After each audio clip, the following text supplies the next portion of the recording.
ఆంధ్రప్రదేశ్ డిఎస్సికి సంబంధించినటువంటి కొన్ని అప్డేటెడ్ న్యూస్ చూసుకుందాం. ఈరోజు మనకి కొన్ని పత్రికల్లో అయితే కొన్ని ఆర్టికల్స్ అనేది రిలీజ్ చేయడం జరిగింది. ఆ ఆర్టికల్స్ యొక్క టోటల్ యొక్క ముఖ్య ఉద్దేశం ఏంటని కూడా ఫస్టే చెప్పేస్తున్నాను.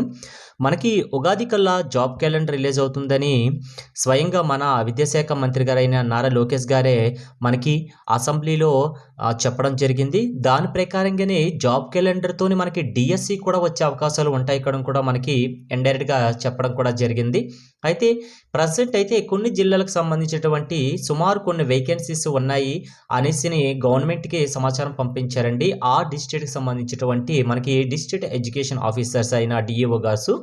అయితే అందులో ఉన్నటువంటి మెయిన్ అప్డేట్ చూసుకున్నట్లయితే ప్రస్తుతానికి చూసుకుందాం. నెల్లూరు జిల్లాకు సంబంధించినటువంటి ఇది మనమే చెప్పడం కాదండి, స్వయాన మనకి లోకేష్ గారి మనకి అసెంబ్లీలో ప్రస్తావించడం జరిగింది. నెల్లూరులో అయితే వేకెన్సీస్ ఎక్కువగా ఉంటాయని చెప్పడం కూడా జరిగింది. నెల్లూరు జిల్లాలో 11,071 ఉపాధ్యాయ ఖాళీలు ఉన్నట్లు కూడాను మనకి అక్కడ ఉన్నటువంటి డిఈఓ గారు అనేది గవర్నమెంట్కి నివేదిక ఇవ్వడం జరిగింది. అది పాఠశాల విద్యాశాఖకు నివేదించినటువంటి అధికారులను కూడా మనకి ఈ యొక్క ఆర్టికల్ అనేది ప్రచురించడం జరిగింది న్యూస్ పేపర్లోన. అలాగే తాజాగా మంత్రి ప్రకటనతో ఉగాదికి కొత్త డిఎస్సి నోటిఫికేషన్ వెలువడే అవకాశం కూడా ఎక్కువగా ఉంటుందని కూడా మనకి చెప్పడం జరుగుతుంది. అయితే మనకి ప్రజెంట్ చూసుకుంటే నోటిఫికేషన్లో ఈ గవర్నమెంట్ కూటమి ప్రభుత్వం వచ్చిన తర్వాత మనకి డిఎస్సి అవ్వచ్చు, అలాగే కానిస్టేబుల్ సంబంధించింది అవ్వచ్చు, ఇవన్నీ కూడా మనకి కూటమి ప్రభుత్వం వచ్చిన తర్వాతే ఆ కంప్లీట్ ప్రాసెస్ జరిగిందని కూడా చెప్పడం జరిగింది. నెక్స్ట్ వన్ చూసుకుంటే మనకి ఫస్ట్ కూటమి ప్రభుత్వం వచ్చిన వెంటనే మనకి ప్రతి ఏటా కూడా డిఎస్సి ఉంటుందని లోకేష్ గారు చెప్పడం జరిగింది. అలాగే మనకి గౌరవనీయులైన మనకి ముఖ్యమంత్రి గారు కూడా చెప్పడం జరిగింది. దీంతో పాటుకే జాబ్ క్యాలెండర్ కూడా ఇస్తారని చెప్పారు. అయితే మనకి మార్చి 19న మనకి ఉగాది సందర్భంగా కొత్త సంవత్సరం సందర్భంగా ప్రతి ఒక్క నిరుద్యోగులు కూడా వెయిట్ చేస్తున్నటువంటి ప్రతి డిపార్ట్మెంట్ అండి, ప్రతి డిపార్ట్మెంట్కి ఖాళీలు అయితే సుమారు 1,14,000 అయితే ఒక రౌండ్ ఫిగర్గా అయితే చెప్పలేదు, సుమారుగా ఇంత ఉన్నాయి, ఇన్ని ఖాళీలు ఉన్నాయి అని కూడా చెప్పడం జరిగింది. దానికి సంబంధించినటువంటి ఎన్ని వేకెన్సీలకి మనకి నోటిఫికేషన్స్ ప్రతి డిపార్ట్మెంట్ రిలీజ్ చేస్తుందంటే మనకి అఫీషియల్గా వచ్చినంత వరకు మనకు క్లారిటీ రాదు. ఏదేమైనటికీ కూడాను మనకి ఈ యొక్క మార్చి 19th ఉగాది కదా, ఆ రోజైతే మనకి కన్ఫర్మేషన్ వచ్చే అవకాశాలు ఎక్కువగా ఉంటుంది. అయితే ప్రస్తుతానికి చూసుకుంటే డిఎస్సి నోటిఫికేషన్ గురించి అయితే మనం మాట్లాడుకుందాం. నెక్స్ట్ కాకినాడకి సంబంధించినటువంటి ఇక్కడ చూడండి, నెల్లూరు జిల్లాలో 1171 ఇచ్చారు కదా. ఈ 1171 అంటే అవన్నీ కూడా మనకి ఈ వేకెన్సీలు కనిపిస్తాయంటే అన్నీ కనిపించవండి. ఎందుకంటే ఈ 1171లోని మనకి కొన్ని ట్రాన్స్ఫర్ మీద వెళ్తాయి, కొన్ని అయితే ప్రమోషన్స్ వాళ్ళు ఇందులో ఉంటారు, ఎస్జిటి ఎస్సీలు ప్రమోషన్స్ ఉంటాయి.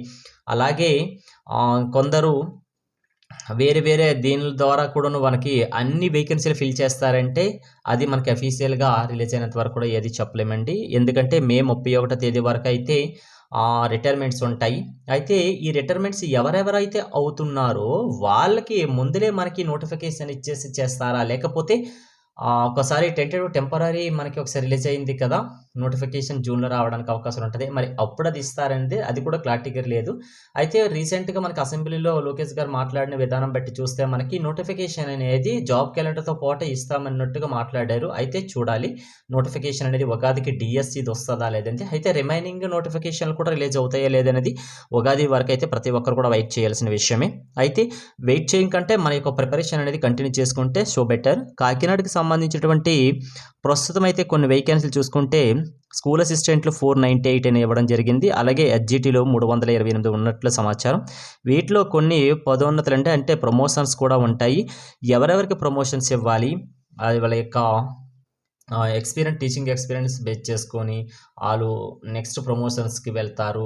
ప్రమోషన్స్కి వెళ్ళాలంటే కంపల్సరీగా సుప్రీంకోర్టు ప్రవేశపెట్టినటువంటి టెట్ కూడా వాళ్ళు క్వాలిఫై అయ్యి ఉండాలి. ఇవన్నీ చూసుకుంటున్నారండి. ఇవన్నీ చూసాక ఎన్ని వేకెన్సీలకి మనకి నోటిఫికేషన్ రిలీజ్ చేస్తారనేది అఫీషియల్గా అయితే రిలీజ్ అయినంత వరకు కూడా మనం వెయిట్ చేయాల్సింది. అయితే ప్రస్తుతానికి కాకినాడకి సంబంధించి 498, ఎస్జిటి 328 అని కూడా చెప్పడం జరిగింది.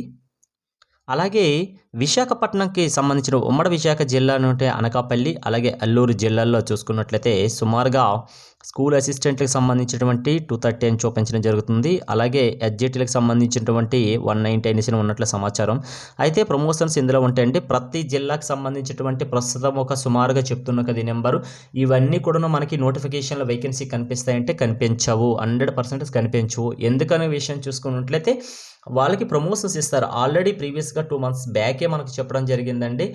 ప్రమోషన్స్ వస్తాయి అని చెప్పడం కూడా జరిగింది. అంటే ప్రెజెంట్ ఇన్ సర్వీస్‌లో ఎవరైతే ఉన్నారో వాళ్ళకి ప్రమోషన్స్ అలాట్ చేస్తారు. ప్రమోషన్ వచ్చిన తర్వాత రిమైనింగ్ దీనికి సంబంధించినటువంటి మనకి వేకెన్సీ రిలీజ్ చేయడానికి అవకాశాలు ఎక్కువగా ఉంటాయి. ఓకే. అలాగే జాబ్ క్యాలెండర్‌కి సంబంధించినటువంటి తుది మెరుగులు అనేసి ఈ యొక్క ఆర్టికల్స్ కూడాను మనకి ఒక న్యూస్ పేపర్‌లో అయితే రిలీజ్ అవ్వడం జరిగింది. ఉగాదికి విడుదలకు సన్నాహాలు కూడా జరుగుతాయని చెప్పారు. కొలువుల ఖాళీలపై సర్కార్ కసరత్తు అని చెప్తున్నారండి. ఈ జాబ్ క్యాలెండర్ అంటే ప్రతి డిపార్ట్మెంట్ ఉంటదండి ఇందులోన. మనకు అన్ని డిపార్ట్మెంట్లు ఇందులో మిక్స్ అయ్యి ఉంటాయి. ఒక్క జాబ్ క్యాలెండర్ అంటే డిఎస్సీనే కాదు, మిగతా డిపార్ట్మెంట్ ఎగ్జామ్స్ ఏపీపీఎస్సీ కూడా అందులోనికి వస్తుంటాయి. గ్రూప్స్‌కి సంబంధించిన 1, 2, 4 అవి కూడాను మనకి ఇవన్నీ కూడాను మనకి జాబ్ క్యాలెండర్‌లోకి వస్తాయి. అలాగే ఏ శాఖల్లో ఖాళీగా ఉన్నాయి, ఏ విభాగాల్లో ఖాళీగా ఉన్నాయి అనేసి కూడాను వాళ్ళ భర్తీకి చర్యలు చేపడుతున్నారు. ఇప్పటివరకైతే సుమారుగా అయితే 1,14,000 ఖాళీలు గుర్తించినట్టుగా అయితే సమాచారం ఇవ్వడం జరుగుతుంది. అయితే ఈ 1,14,000 వేకెన్సీలన్నీ కూడాను మనకి నోటిఫికేషన్‌లో ఫిల్ చేస్తారంటే ఫిల్ చేయరు. ఇందులో ఏవేవి ప్రస్తుతానికైతే ఎక్కడ నీడ్ ఎక్కువగా ఉందో దాన్ని మాత్రం బేస్ చేసుకొనైతే ఖాళీలైతే ఫిల్ చేస్తారండి. అది అందరికీ తెలిసిన విషయమే. నేను ఇది స్పెసిఫిక్‌గా దీని గురించి చెప్పాల్సిన అవసరం లేదు. ఎందుకంటే చాలామంది ఎంత వేకెన్సీ ఉంటే అన్నీ ఫిల్ చేస్తారంటే ఏ డిపార్ట్మెంట్‌లో ఎప్పుడు కూడా ఫిల్ చేయరు. అక్కడ వేకెన్సీ అనేది ఖాళీగానే ఉంటదది. నెక్స్ట్ వన్ చూసుకుంటే జాబ్ క్యాలెండర్‌కు పర్యవేక్షిస్తున్న మంత్రి లోకేష్ అండి. అంటే వేకెన్సీలన్నీ కూడాను కలెక్ట్ చేసి మంత్రి లోకేష్ గారైతే ఇవన్నీ కూడాను మనకి కలెక్ట్ చేసుకొని అప్పుడు తుది నిర్ణయం తీసుకొని మనకి జాబ్ క్యాలెండర్ రిలీజ్ చేస్తారు.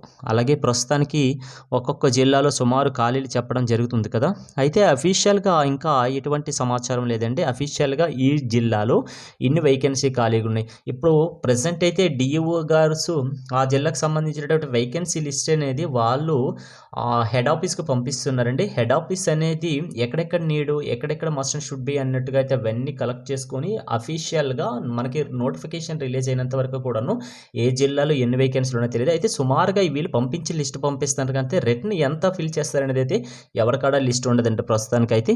అలాగైతే మనకి 1 వీక్ ముందర చూసుకుంటే మ్యాక్సిమం అయితే ఈ డిఎస్సి నోటిఫికేషన్ అనేది మ్యాక్సిమం 3600 అంటే 3600 నోటిఫికేషన్‌కి సంబంధించిన డిఎస్సి నోటిఫికేషన్ రిలీజ్ అవుతుందని మనకు చెప్పడం జరుగుతుంది.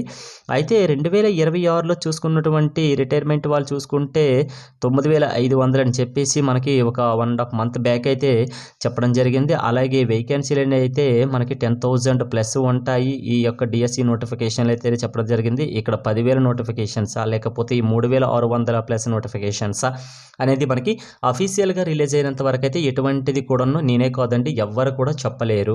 నెక్స్ట్ వన్ చూసుకుంటే ఏది ఏమైనటికి కూడాను మనమంటూ ఒక పోస్ట్ మనకి ఉన్నదనేసి మనం ప్రిపేర్ అవ్వాల్సిందే. మనకంటూ ఒక పోస్ట్ ఉన్నది. దానికోసం మనం ప్లాన్ చేసి చదువుతున్నాం అనే విధంగా చదవాలి తప్ప ఇక్కడ ఇంత వేకెన్సీలు ఉన్నాయి అనేసి దీన్ని బేస్ చేసుకొని మాత్రం మనం ఎప్పుడు కూడా ప్రిపరేషన్ అనేది స్టార్ట్ చేయకూడదు.